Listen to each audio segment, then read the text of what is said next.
മൂക്കത്ത് ശുണ്ഠിയും തരളിത മനസ്സുമുള്ള ഗ്രാമീണനായ മമ്മൂട്ടിയുടെ കുടുംബം. അനിയന്മാരായ ഇബ്രാഹിം കുട്ടിയും സക്രിയയും വന്നെത്തുന്ന ദിവസങ്ങളിൽ മദിരാശിയിലെ ഇക്കാക്കയുടെ വാടക വീട്ടിൽ കുടുംബസദസ്സ് രൂപം കൊള്ളുകയായി. അവിടെ നാട്ടുവിശേഷങ്ങളും വീട്ടുവിശേഷങ്ങളും വന്ന് നിറയുന്നു.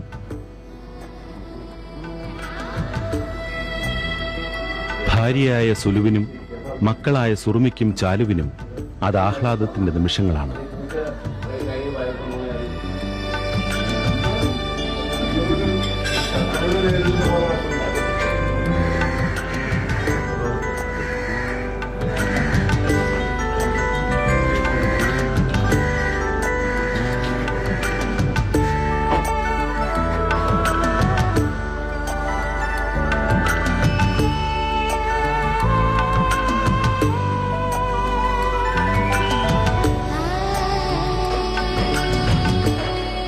അടയാറിൽ മമ്മൂട്ടി പണിയുന്ന വീട് രൂപമെടുക്കുന്നത് കലർപ്പില്ലാത്ത കേരളീയ വാസ്തുകലാ സങ്കല്പങ്ങളിൽ നിന്നാണ്.